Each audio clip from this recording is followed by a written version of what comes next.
Welcome to the Critical Few Actions to Improve Your Business podcast. I'm John Downs and I'm here to help you cut through the overwhelm and prioritise what matters most to improve your business. Let's get started and discover the critical few actions that have the biggest impact.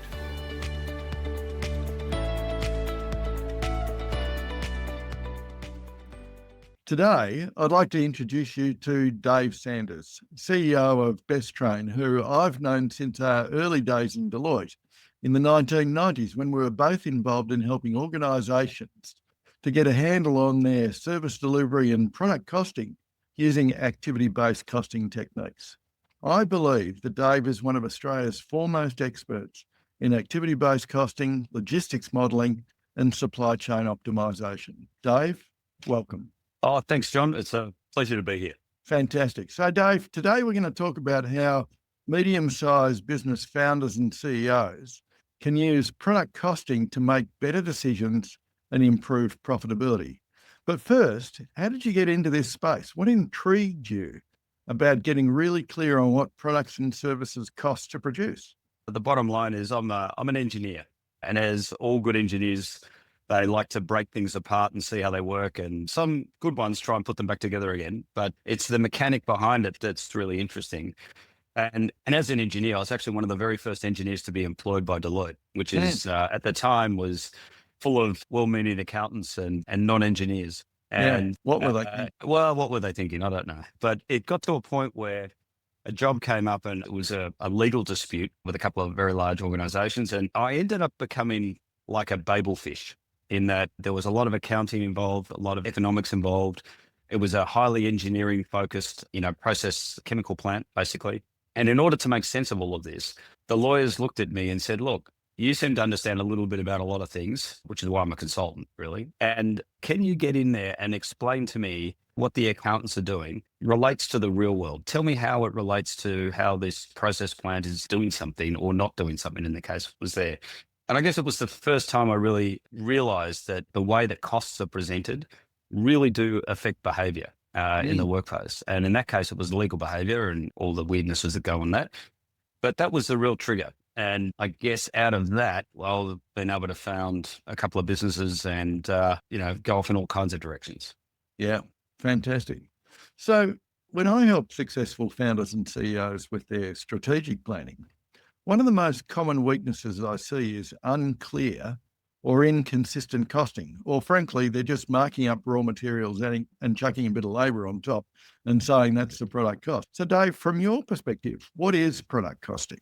The cute answer is product costing is a window into the soul of a business. The correct answer is that there's the raw cost, if you like, which most people can understand, which is I buy a piece for $10, I might add some labour, I might add a bit of processing time, and I've got something that is now cost me $20.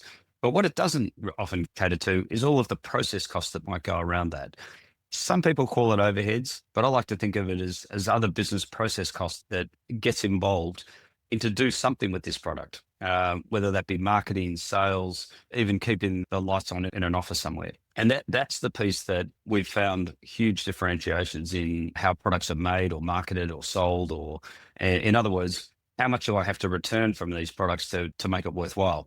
And I find that, I guess the short answer would be the product costing to me is the holistic cost of managing that kind of, or even offering that kind of product out into the marketplace. It's certainly more than just a granular spreadsheet. So Dave, maybe you can take us through an example just to bring this to life, because it just sort of feels like there's a continuum of potential inclusion in product costing. We've talked about, okay, maybe it's a bit of raw materials and a bit of labour and maybe some process costing, and then maybe it's on another side, it might be adding in some overheads, but there's much more to it than that. So how about you bring it to life with a bit of a case study? Look, one of the one that comes to mind is a client that was making electronic components, things that you screw onto gates and doorbells and all kinds of weird things like that. And their world was, how much do the things cost? Like how many screws go into it? What sort of chips in it? How long does it take to assemble, and all those sorts of things? But and that was fine. And then you look at how much units sold for and so forth. It was very traditional. But when you actually sort of cracked open the process of it, these units were always sold in conjunction with a bit of software. And the bit of software was almost an afterthought. It was something that would, like I guess you'd call it a Ring doorbell kind of situation, where if you think of Ring doorbells these days, you don't think of the product, you don't think of the piece, you think of the service you're going to get from it. You think of I now have different information than I used to. And the hardware is really almost an afterthought. So Yeah. the I've really got a insight surveillance service. well, it is. And I guess the insight here was when we got into the product costing, the traditional kind of view of the world, very quickly, most of the business was focused on the process that went around those products. And Right. it became very, very clear that this wasn't a product company at all. This was a software company. And very few people at the time in the business knew that. But when you presented the kind of the dollars, and everybody who's in software knows that it costs you something to build the software, but it costs you almost nothing the marginal cost of a chunk of software is almost zero. And that changed the dynamics of the business completely and led to a complete refocusing, I'd say, which is what it is today. So I think it was a very big standout example of how, just looking at the product won't get you the right answer. Okay, so let's just double click on that though, from a product costing perspective. So how did you go about, or how would you go about understanding the product costing from the perspective of the physical product that goes out the door, and then the service costing that goes with it, or as a package? How did you go about that process? Help us understand. Well, the other things that engineers like is process. They love a good process in general. And for us, the product didn't end when it got to the end of the factory. Our focus was broader than that. And I guess the methodology we used was really not a lot of product costing works top down, in that I've got a product category, I've got a bunch of costs that go into that, and I might allocate a few costs as in the old peanut butter analogy, I might just spread them as by any means necessary in there. We took a complete review, which was to go bottom up. And bottom up means that you need to find a language that you can share across different departments in any business. And a great example would be, if I'm in the good old days, and even today, the product master, the master file. And how do you categorize products in here? Every part of the business would like to do it a different way. Marketing worries about customer segments. Engineers love size or shape or color related segments. Then you might get the procurement people that would like to look at a supplier view of all that. So everyone has these different lenses in terms of how they want to see the same product, for very good reasons, actually. So we ended up saying, look, the only common language across all of those businesses is the invoice. The invoice really marks a description of what went out for what price, and from a costing perspective, what was the items that were sold, and that might be physical items and in some cases services and other bits and pieces, in order to come up with a revenue line that everybody knew and loved. And one of the things that product costing gets used for is profitability analysis. And it's no good if I need to figure out the cost to serve. Well, that means I need to know the money, and I need the revenue, and I need to know the cost. And when you do that, you have to take a broader view. You have to take a much wider process view that says, if I want to know what the cost to serve is of the widget that sits on the front door, then sure, I know what the product costs. But then I've got, I need a subscription to some software. I need some salespeople. I need marketing people. I might need an installer. I might need all these sorts of things that go in there. And all of that goes into the revenue line. It doesn't necessarily go into the cost line. So the costs, a lot of those costs are kind of buried in process, or in the old days, we'd call it overheads. These days we say there's a sales process that is involved in getting that revenue. And it's kind of, when you put it all together, then you get much better clarity as to what the profitability from particular actions are. So I think, to answer your question, the key is having a product is great, and however you might cost it is fantastic. And it's not to say that doing the same thing cheap is not a bad thing. Of course it is. Of course you want to reduce costs wherever you can, but it's the processes that go around it that we found drive a lot more of the behavior. And, when you need to look at product costing in a much more holistic sense. Yeah. And I guess when you do that, start with the invoice and work backwards, then you're going to capture a whole bunch of things that probably haven't really been considered. I mean, sure, you've got the manufacturing costs and you've got manufacturing overheads, but then, the installation cost might or might not be its own profit center or cost center. But rarely do people then look at it and say, well, hang on a tick, I've got two dedicated salespeople who are pushing this product, but they're also pushing it out pushing out another 300 SKUs. So how do you actually go through that process of figuring out, well, how much of James is going to be allocated to our 118 or whatever it is product? There's a couple of ways, but I think what I love about costing is that it really shows you behavior. And if you talk about sales, I mean, a lot of the old allocation method of sales would be just a percentage of sales. All right. My cost is a percentage of sales, a percentage of revenue. I'll just allocate that off. And so long as I recover my sales costs, I'm fine.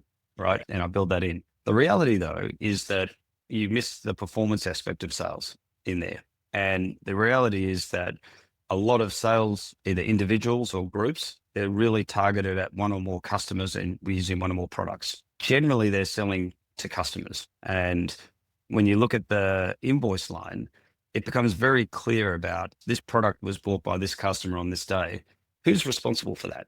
Yeah. Right. So it's an output of the sales function. And when you take that view of the world, a salesperson is generally an expensive person.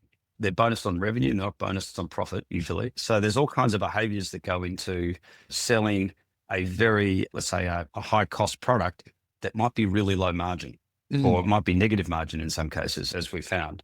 Yeah. So I think it's using that invoice as that's our North Star. That's what actually happened. And I'm not really that interested in what might happen. Tell me what actually did happen. And that starts exposing things like rebates, particularly like on invoice or off invoice rebates.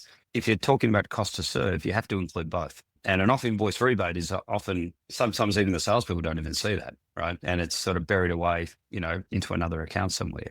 So again, I think, the answer is to have an indisputable fact. Yeah. Some people argue about invoices, but every part of the organization can understand what they are. You can roll that invoice up any way you like. And it still relates to a fixed sort of compass point to say on Tuesday, we sold these 10 items. Yeah. It's actually a much bigger issue with other categories like freight. In fact, usually freight is a very large item on the GL somewhere that people have. And when you push on that number to say, well, why is that the case? You get a very loose answer generally, right? In terms of which customers consume the freight, why did we order it? Why is it that much? Which carriers did we use? Is there a better rate to use? Those sorts of things. And it was actually the reason I founded Bestrane, actually, over 20 years ago now. And more recently, another company called MobileDoc, which of all things is focused on loading docks. Right. I knew costing would lead me into loading docks. Yeah. I didn't, right? Well, you're an engineer. Yeah, well, that's true. That's true. And sorry, just as a slight digression or perhaps not, how does Mobile Docs address the product costing scenario? Well, it came out of again, from a process perspective. It turns out that the physical act of delivery, if you like, a vehicle turning up to your site, and in a manufacturing context, it's usually full of raw materials. Generally, that vehicle is ordered by the suppliers controlling, they're ordering the freight. They're doing that. There's some exceptions, but generally that's the case. So or if I look at it another way, if I'm a manufacturer, I have a business document called a purchase order going to a supplier, which does all the good things that purchase orders do. The supplier has a transport order with a carrier that dictates what sort of transport to run and how and what to do. But there's actually no business document between the carrier and the receiver, we call it, or the factory. Yeah. Meaning that carriers can turn up generally whenever they like. Now, it's not that simple. Always helpful for the customer. It's not always helpful for the factory. Maybe you need they're offering delivering things that you don't need and not delivering things you really do need at time. But there's very informal methods of communication with all of that. And we see that in demurrage costs, for example, where carriers are being forced to wait to make a delivery. Well, whose fault's that, right? Is it because the carrier went early? Is it because the receiver wasn't ready? Is it because they went the wrong way? Whatever it might be. And again, it was the costing that gave us a clue that there's some process problem here. And MobileDoc is designed to sort all that out. Think of it like air traffic control for loading docks, basically. And we built that within Bestrane, and now recently we've spun that out and it's its own business now, which is globalizing quite quickly, which is fantastic to see. But again, it comes down to the humble product cost and say, well, do we really understand what that cost is there for? Yeah, fantastic. And so coming back to our door hardware sort of business, you went through this product costing, which then actually turned into service costing, which turned into cost of serving the customer. What were the outcomes of doing that? What did they do with that new knowledge? How did that change the way that they handled it? And what was the impact for the customers?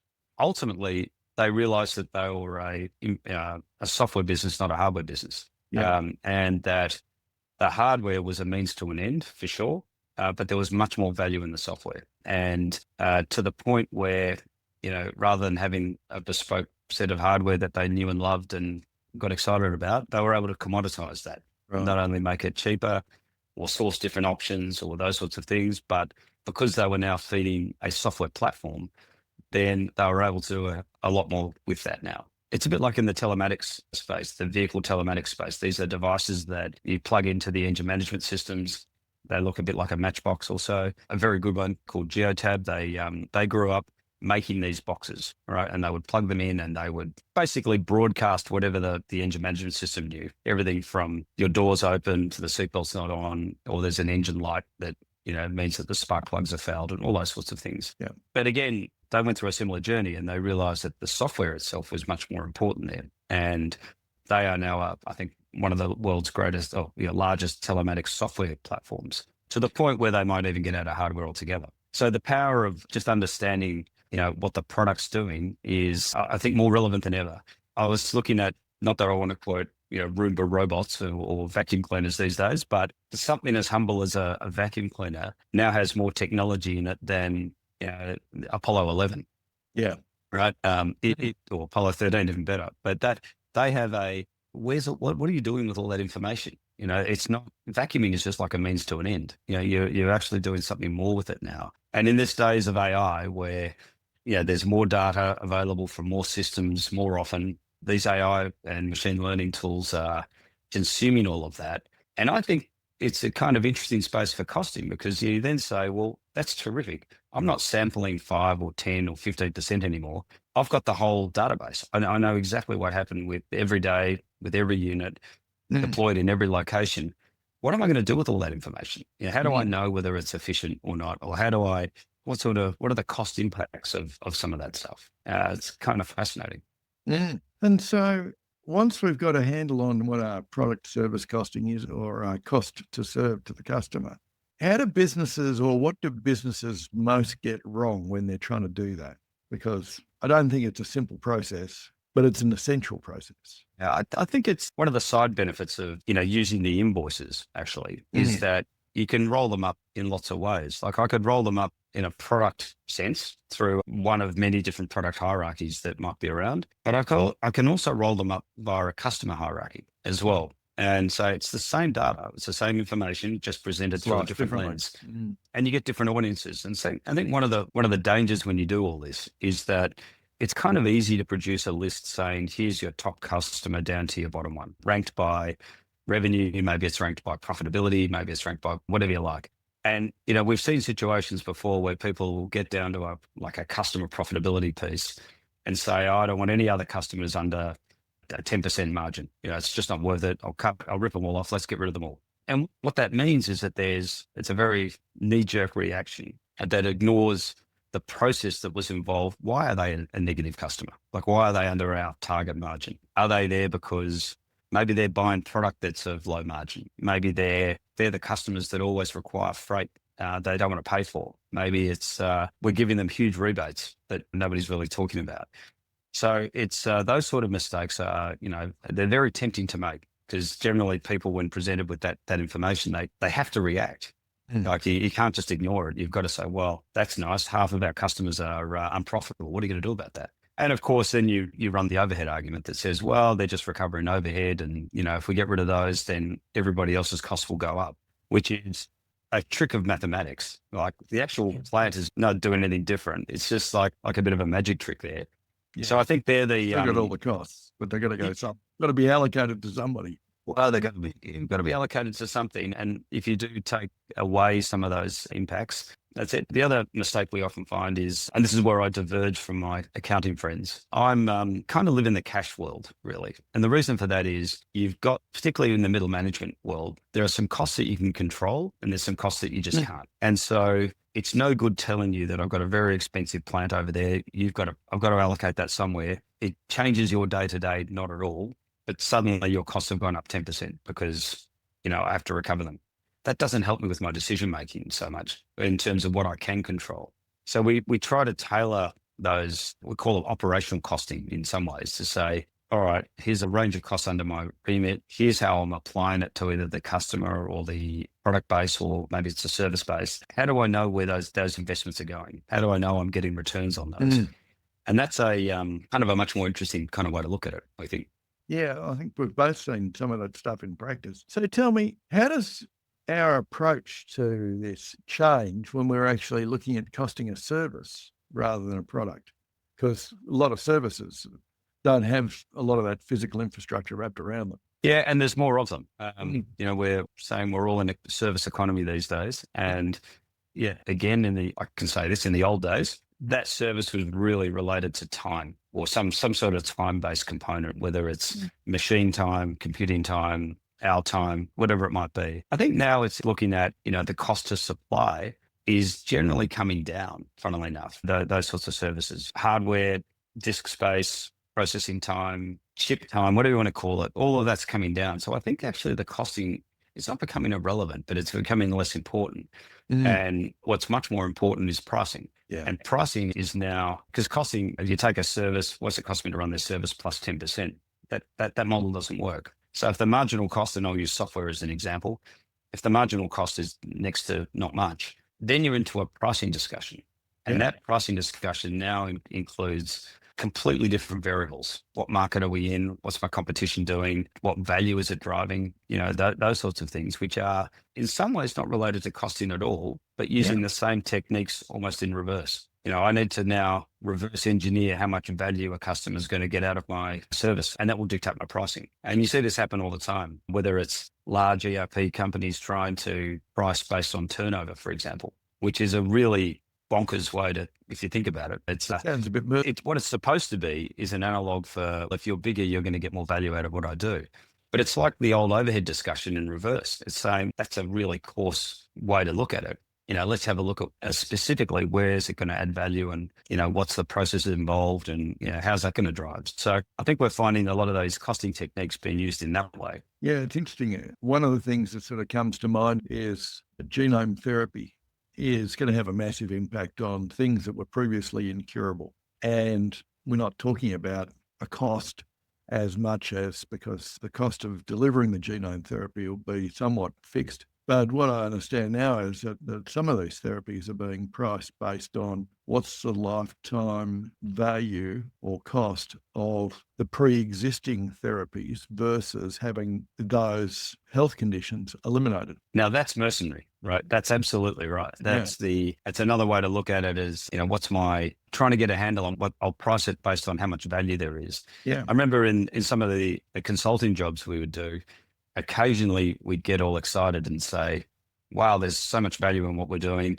Why don't we go halves in the benefits with customers, right? And so we'll do the job for free, but we'll take half of the benefits or something like that. And again, it almost never worked, because, you just, can you tell me what the benefits are? Like, how do I know? Yeah. And are they one-time benefits, or are they long-term?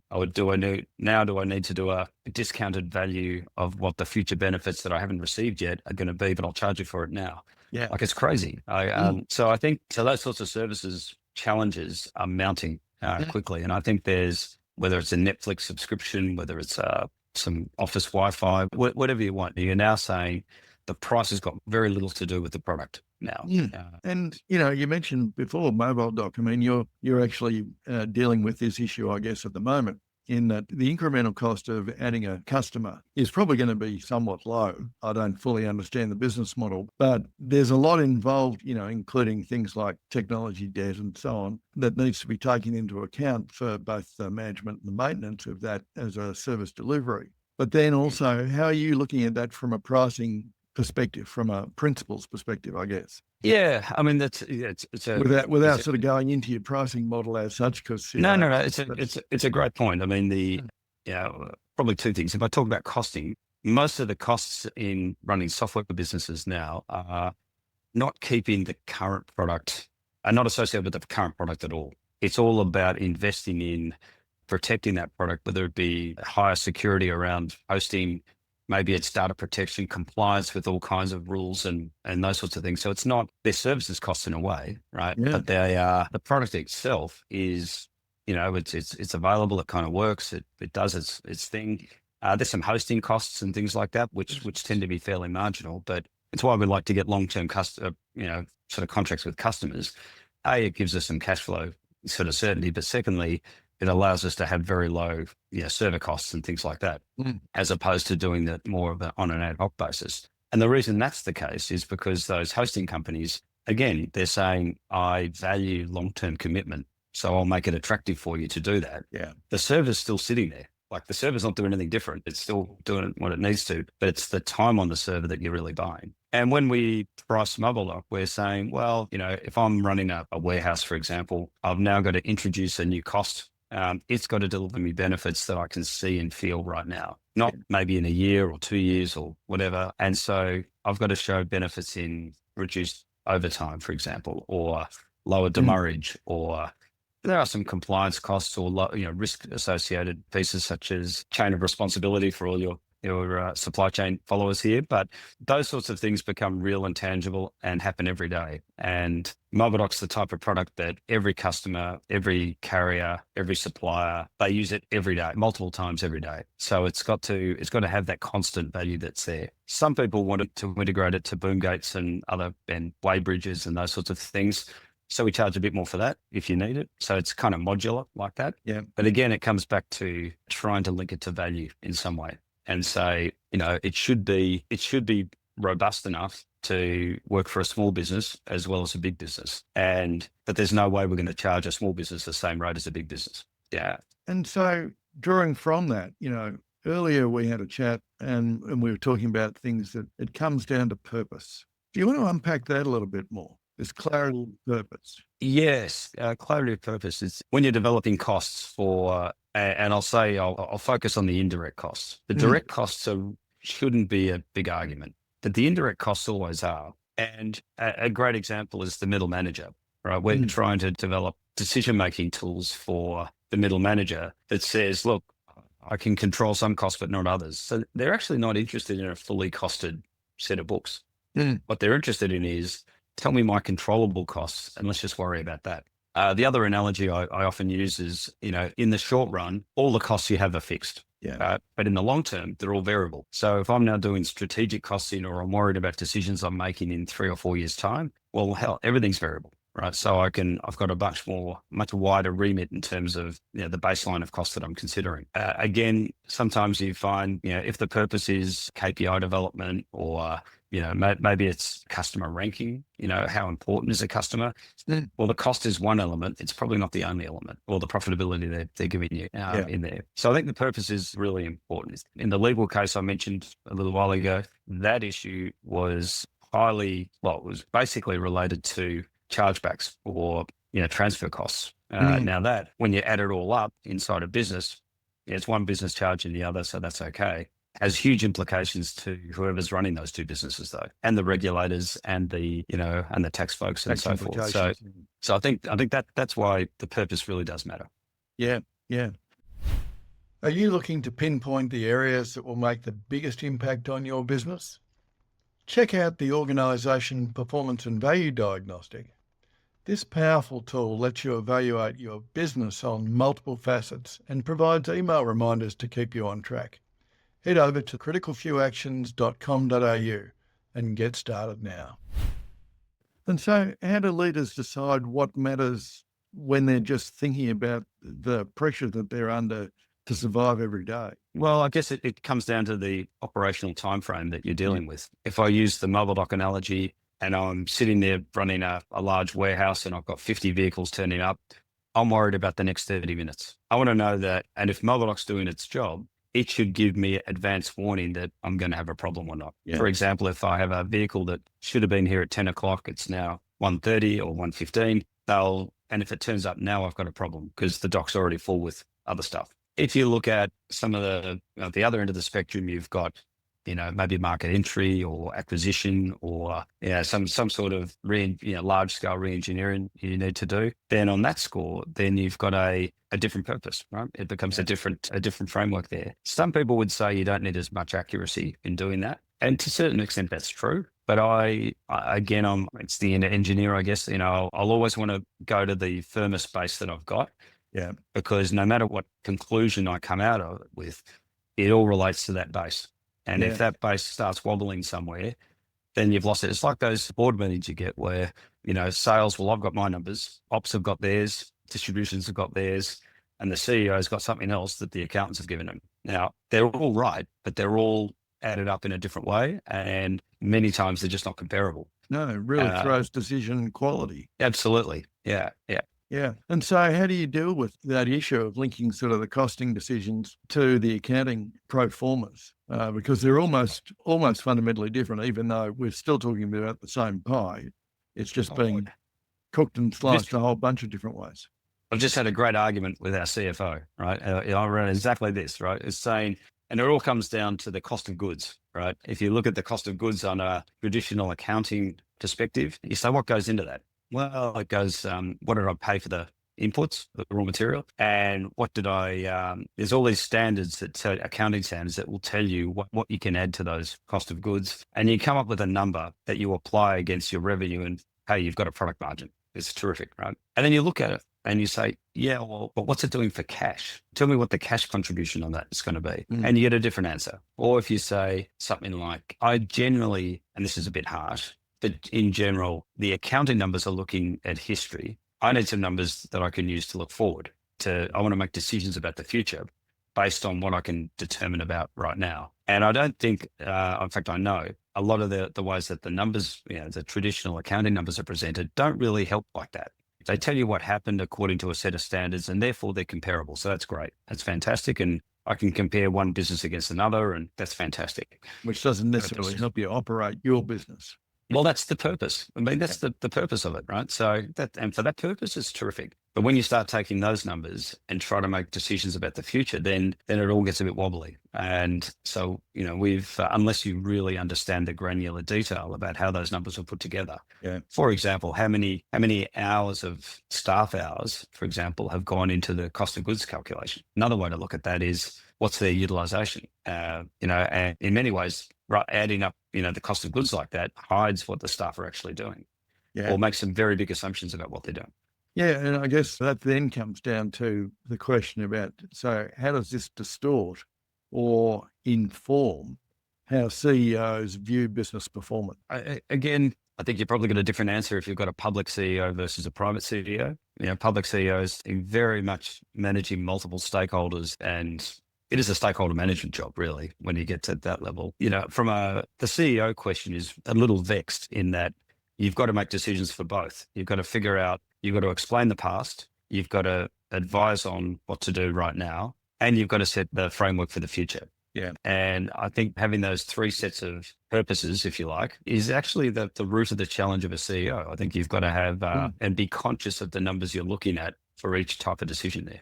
Yeah, and each audience for which you're actually communicating. Yeah, and what message you're trying to sell. Yeah, exactly. Yeah. So the other day when we had a chat, we sort of talked about a different analogy, and that was relating to AI and the typewriter. How are you seeing AI changing the way we're thinking about costing and decision making? Yeah, look, the thing about engineers is that they love to see machines operate, right? Which is why most engineers you'll find on a Saturday morning up the hills watching steam trains running around the place. A lot of the engineering's on the outside. You see the cogs and the wheels and all that kind of stuff going on, and you see the steam, and something's going on.